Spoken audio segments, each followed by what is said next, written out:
Ele era um juiz respeitado, cheio de medalhas e passado limpo, até cair no chão do metrô e ser salvo por uma mulher descalça que ele mesmo condenou décadas atrás, sem nem lembrar. O que acontece quando quem carrega a justiça precisa encarar os próprios erros?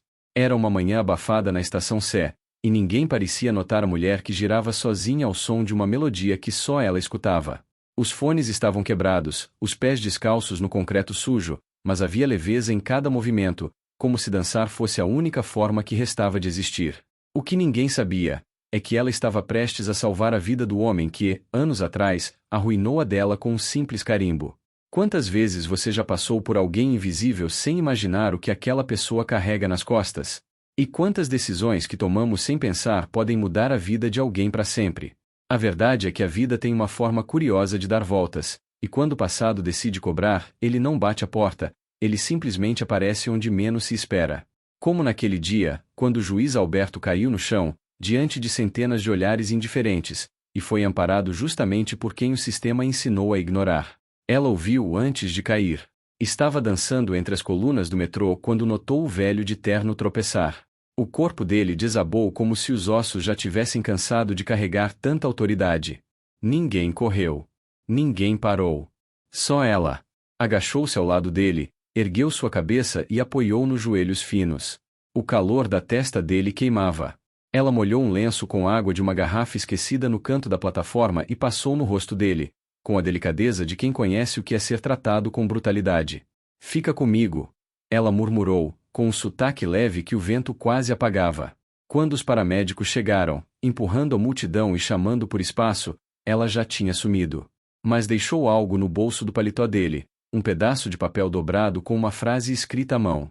Nem todo erro merece castigo. Mas toda dor merece resposta. Ele só veria aquilo mais tarde. Naquele instante, Alberto mal sabia que tinha acordado. Dentro de uma história que ele mesmo escreveu anos atrás, só não lembrava. Agora, ela lembrava. E muito bem. Alberto acordou no hospital cercado por máquinas, fios e o silêncio incômodo de quem sobreviveu a algo sério. O médico disse que fora um desmaio com traços de princípio de infarto. Um passo a mais, talvez um minuto de espera, e o desfecho poderia ter sido outro. Mas alguém o socorreu. Uma mulher. Nome desconhecido. Desapareceu antes que pudessem agradecê-la. O que sobrou foi aquele bilhete no bolso. Nem todo erro merece castigo. Mas toda dor merece resposta. Ele leu a frase dezenas de vezes antes de deixá-la sobre a mesa de cabeceira. A caligrafia era feminina, elegante, e o recado parecia ter sido escrito diretamente para ele, não só para aquele momento no chão, mas para algo muito mais antigo. Tinha algo ali que incomodava. Um incômodo familiar, como uma lembrança que a gente sente antes de conseguir ver com clareza. Mas ele não sabia o que. Ainda não. 2 dias depois, ainda em repouso, pediu que lhe trouxessem arquivos antigos. Era um hábito que mantinha desde a aposentadoria, reler processos, tentar ver o que não vira na época. Achava que isso era uma forma de continuar prestando um serviço à justiça. Talvez por orgulho. Ou talvez por medo de esquecer quem foi. No fundo, não queria admitir que, nos últimos meses, seu nome só era lembrado em jantares formais e pelas medalhas que empoeiravam na estante. O prestígio envelhecia rápido. Enquanto revisava caixas amareladas, uma ficha em especial o fez parar. Clara Medeiros. O nome veio como uma fisgada no peito. Estava no topo de um processo de desvio de verba cultural, caso encerrado há mais de 20 anos.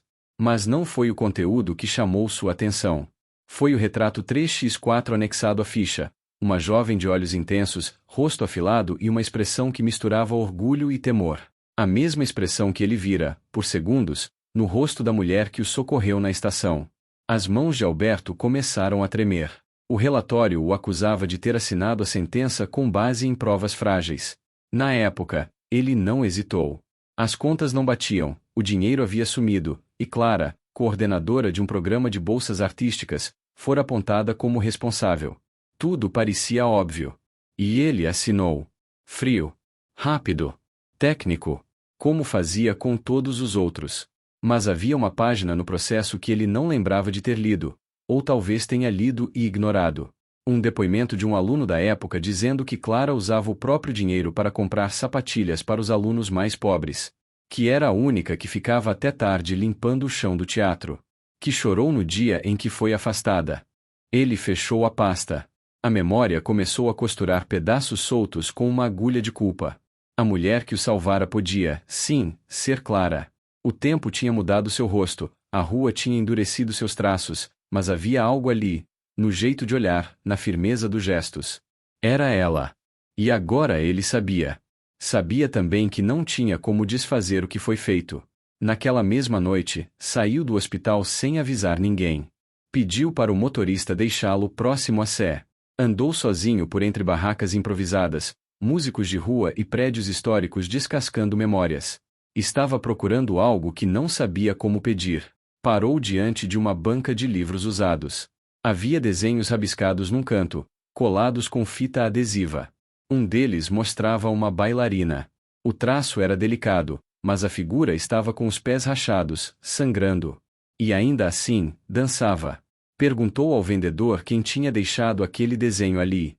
O homem, um senhor de boné surrado, disse que era de uma mulher que aparecia às vezes, dançava sem pedir nada e deixava esses papéis em troca de livros antigos. Chamavam-na de Dona Passo, mas ninguém sabia o nome real. Ela nunca pedia esmola. Só pegava romances russos, livros sobre coreografia e, de vez em quando, um espelho quebrado. Alberto levou o desenho consigo. Passou a caminhar por aquela região todos os dias, como se seguisse as pegadas de alguém que dançava com dor. Até que numa manhã nublada, a viu de longe. Sentada no meio-fio, com um lenço amarrado no tornozelo e os olhos fechados, escutando o ruído de um rádio de pilha. Ela não demonstrou surpresa quando ele se aproximou. Sabia que era o senhor, ela disse, sem abrir os olhos. Ninguém além do senhor guardaria um bilhete como aquele. Ele sentou ao lado dela. Por um instante, nenhum dos dois disse nada. Eu não sabia. Ele começou. Sabia, sim, ela cortou, tranquila. Mas não quis ver. E às vezes, isso dói mais do que a maldade. O silêncio voltou, mas era outro agora. Carregava décadas. Culpa, dignidade, e uma dor que nunca teve onde ser ouvida. Ele queria pedir desculpas, mas percebeu que isso seria pouco. Queria ajudá-la, mas não sabia como. Você me salvou, ele disse. Porque vi alguém caído. Como eu já estive. E ninguém parou por mim naquela vez. Ele engoliu em seco. Pela primeira vez, em muito tempo, o juiz não tinha uma sentença a dar. Só um passado inteiro que precisava enfrentar. E alguém ao seu lado que nunca precisou da piedade dele. Só da verdade. Alberto voltou para casa naquela noite com a sensação de que a vida havia mudado de lugar. Sentia-se estranho dentro do próprio corpo, como se os móveis, as paredes e até o cheiro do apartamento não o reconhecessem mais. Abriu a porta devagar, como se invadisse a casa de um estranho. A pasta com o processo de Clara ainda estava sobre a mesa da sala, aberta na página onde o depoimento do aluno jurava sua inocência. Ele encarou aquilo como se estivesse olhando para uma fotografia antiga, não do rosto dela, mas de quem ele foi ao assiná-la. Tentou dormir, mas não conseguiu. Passou boa parte da madrugada na poltrona, com o desenho da bailarina sangrando nas mãos. A imagem o incomodava mais do que qualquer sentença que já havia assinado. Era como se cada linha traçada fosse uma lembrança que Clara insistia em devolver. Quando o dia nasceu, decidiu que não bastava procurar respostas no passado. Precisava enfrentar quem ele se tornará por causa de tudo aquilo. A ideia veio sem planejamento. Reuniu processos antigos que arquivou nos anos em que esteve no tribunal, casos esquecidos, polêmicos, controversos. Começou a revisitá-los com um olhar diferente. Pela primeira vez, lia os autos como quem tenta entender uma pessoa, não apenas julgar uma ação. E, ao fazer isso, percebeu o padrão. Jovens de origem simples, condenados por crimes com provas frágeis, decisões apressadas, e muitas vezes, baseadas na confiança, seguem pareceres. Era como se ele tivesse vivido anos acreditando que bastava aplicar a lei. Mas a lei, quando não enxerga o ser humano por trás da culpa, também erra. Nas semanas que seguiram, Clara continuou aparecendo nos mesmos lugares, como uma sombra elegante no meio do caos urbano. Dançava sempre que a dor dava espaço. Alberto a observava de longe, sem invadir.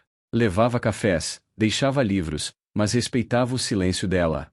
Sabia que não podia forçar a aproximação. Ela já tinha perdido demais para aceitar ajuda fácil. Um dia, ao vê-lo de pé com os livros na mão, Clara se aproximou. Ainda acredita que pode consertar alguma coisa? Ele pensou antes de responder. Não queria mentir. Nem prometer o que não dependia só dele. Não sei se posso consertar.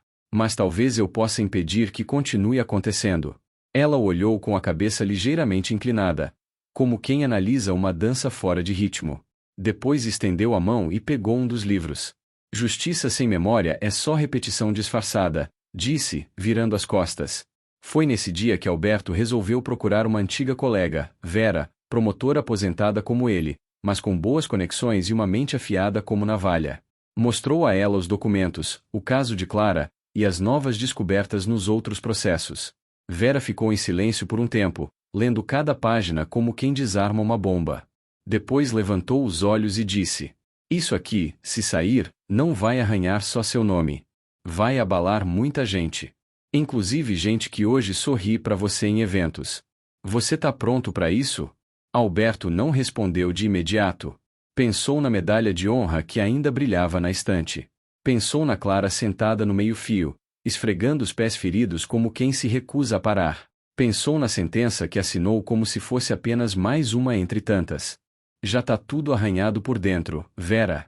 Só falta o mundo ver por fora. Ela sorriu com um canto de boca e balançou a cabeça. Então vamos mexer nisso direito. Nos dias que seguiram, os dois começaram a montar um dossiê. Pegaram depoimentos de outros condenados, registros de incongruências, decisões truncadas.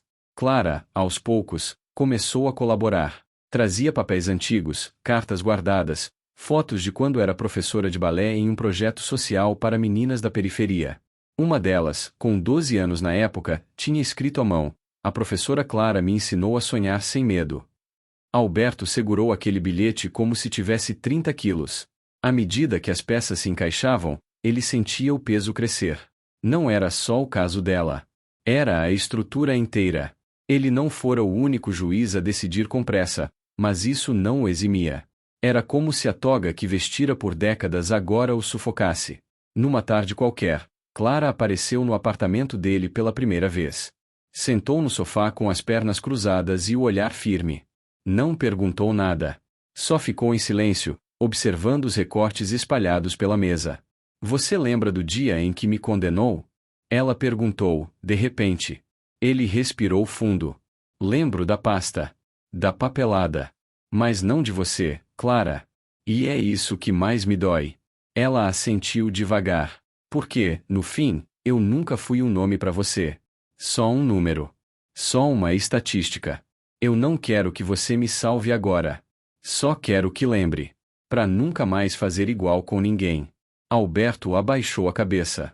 A vergonha era pesada, mas o olhar dela não era de desprezo. Era de cobrança. Como se dissesse: agora que você viu, o que vai fazer com isso? E era essa pergunta que não deixava mais o juiz dormir. Clara nunca teve o rosto estampado em manchetes, nem palanque para contar sua história. Sempre que tentava falar, cortavam sua voz com frases como isso já passou ou foi um mal-entendido. Mas agora, havia alguém ouvindo. Alguém que tinha estado do outro lado, e finalmente começava a entender o tamanho da dor de ser esquecida por um sistema que deveria proteger.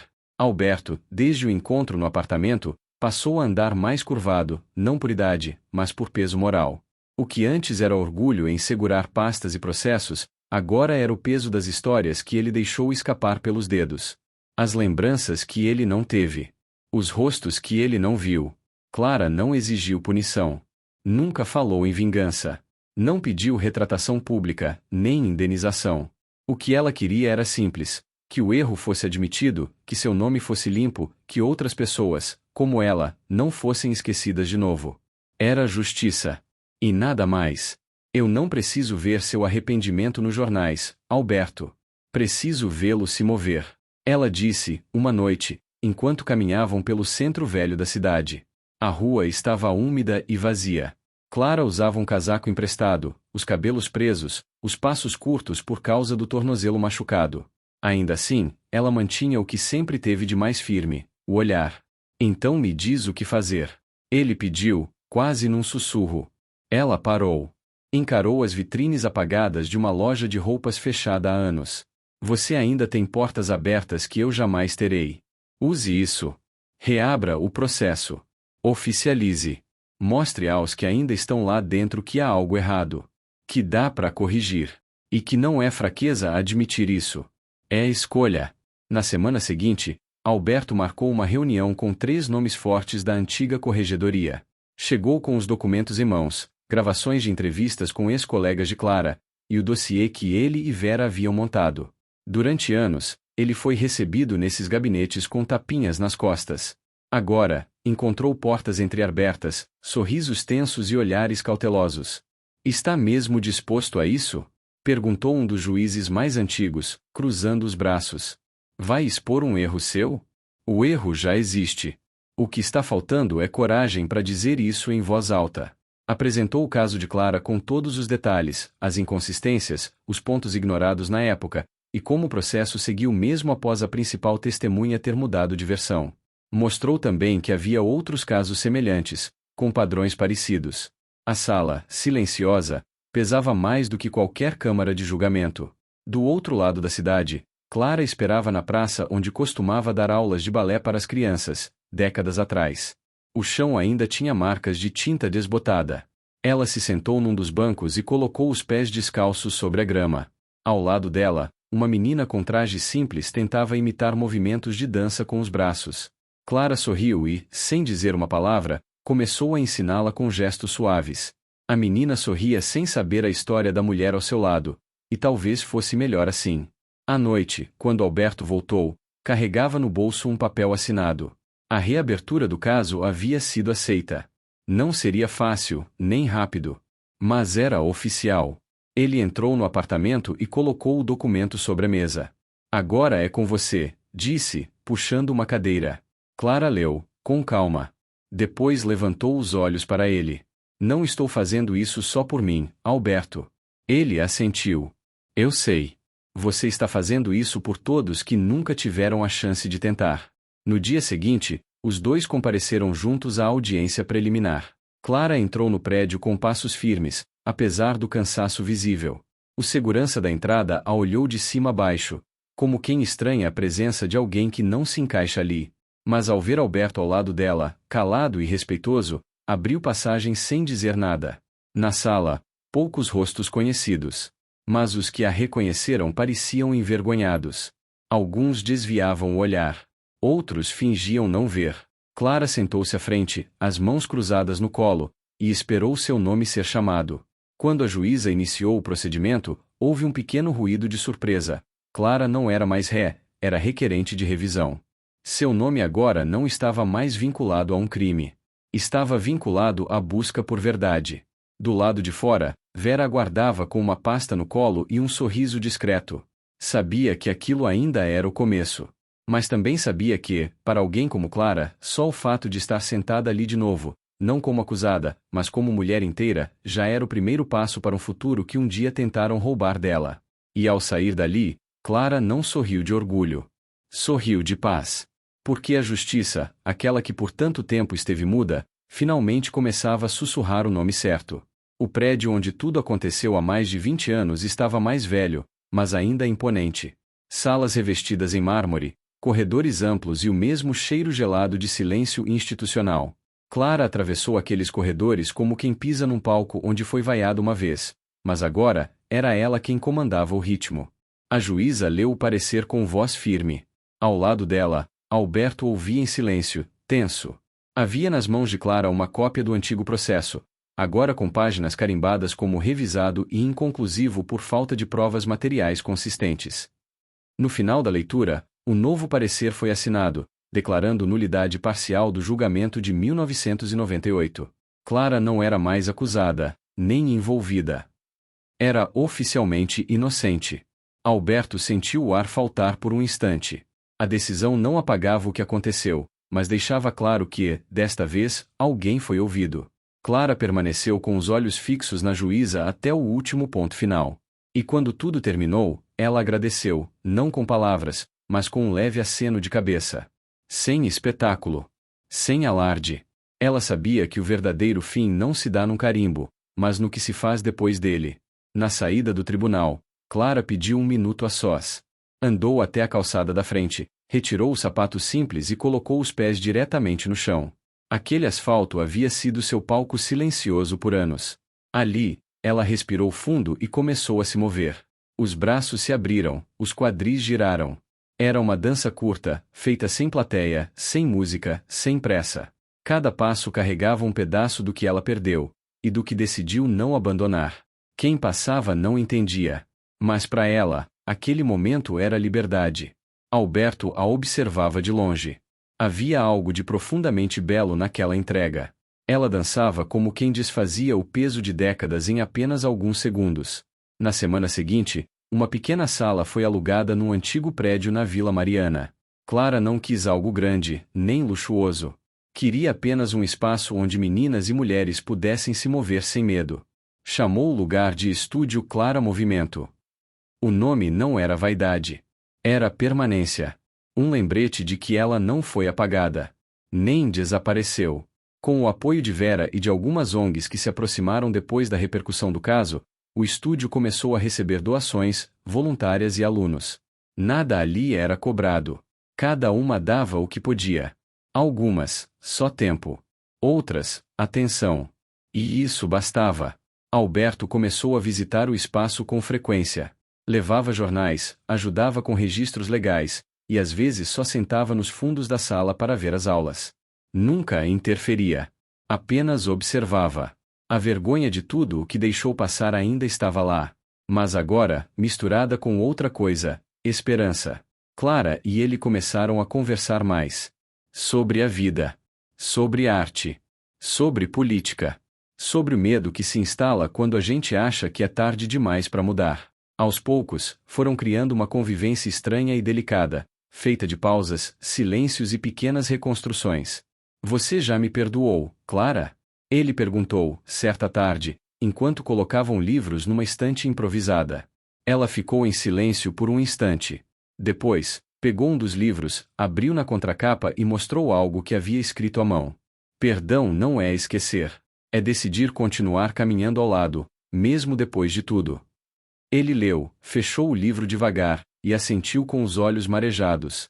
Os meses passaram, e o estúdio se tornou um pequeno ponto de referência no bairro. Ex-alunas de Clara começaram a reaparecer. Algumas agora eram mães, outras professoras, e havia quem tivesse abandonado a dança, mas nenhuma delas esqueceu. Porque quem aprende a se mover com dignidade, nunca mais anda como antes. Certa noite, houve uma pequena apresentação no pátio do estúdio. Nada grande. Tapetes improvisados, luzes presas com fita, cadeiras de plástico. No canto, Clara organizava as meninas, ajustando fitas, acalmando ansiedades. Ela não ia se apresentar. Ou era o que todos pensavam. Quando o último número terminou, uma das alunas mais jovens se aproximou do microfone e disse: "Essa última dança não está no programa. Mas ela sempre esteve nos nossos ensaios. Agora, vai estar no palco." E apontou para Clara. Por um segundo, ela hesitou. Mas os aplausos começaram devagar. Não como cobrança, mas como convite. Ela tirou os sapatos, andou até o centro do tapete e olhou ao redor. Luzes baixas. Olhos atentos. E ali, no fundo, sentado como sempre, Alberto segurava as mãos nos joelhos, esperando sem exigir.